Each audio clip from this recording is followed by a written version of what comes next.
नमस्कार दोस्तों, स्वागत है आपका मेरे चैनल अनलिमिटेड स्टोरी पर। आज मैं आपको तेनालीराम की रोचक कहानी सुनाने वाली हूँ। अगर आपको कहानी अच्छी लगे तो वीडियो को लाइक, शेयर और मेरे चैनल को सब्सक्राइब जरूर कीजिएगा। चलिए सुनते हैं आज की कहानी।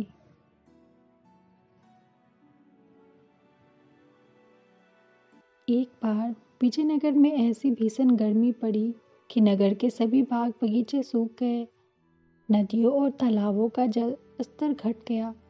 तेनालीराम के घर के पिछवाड़े भी एक बड़ा बाग था जो सूखता जा रहा था।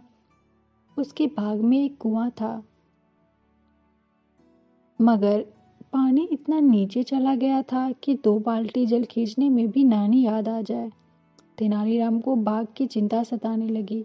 एक शाम तेनालीराम अपने बेटे के साथ बाग का निरीक्षण कर रहे थे और सोच रहे थे कि सिंचाई के लिए मजदूर लगाया जाए या नहीं, कि तभी उनकी नज़र 3-4 व्यक्तियों पर पड़ी जो सड़क के दूसरी पार एक वृक्ष के नीचे खड़े उसके मकान की ओर देख रहे थे।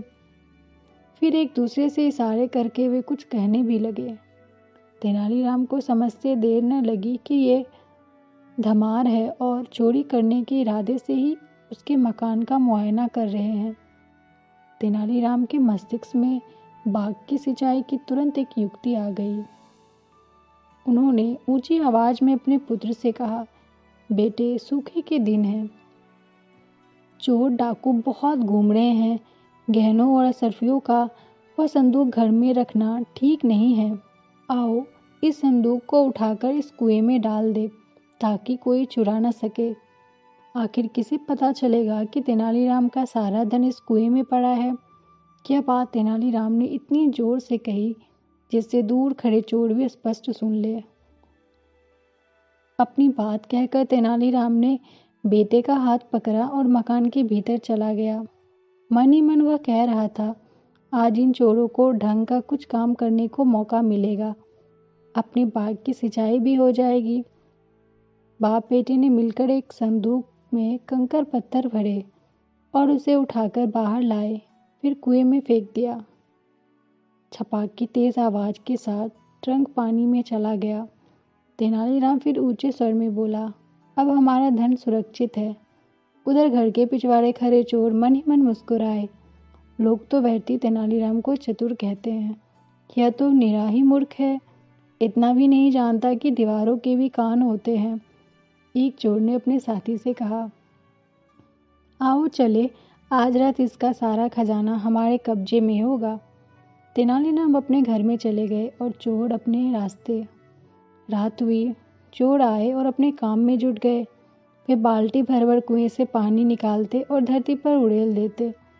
उधर तेनालीराम उसका पुत्र पानी को क्यारियों की ओर करने के लिए खुरपी से नालियां बनाने लगे। उन्हें पानी निकालते निकालते सुबह के 4 बज गए।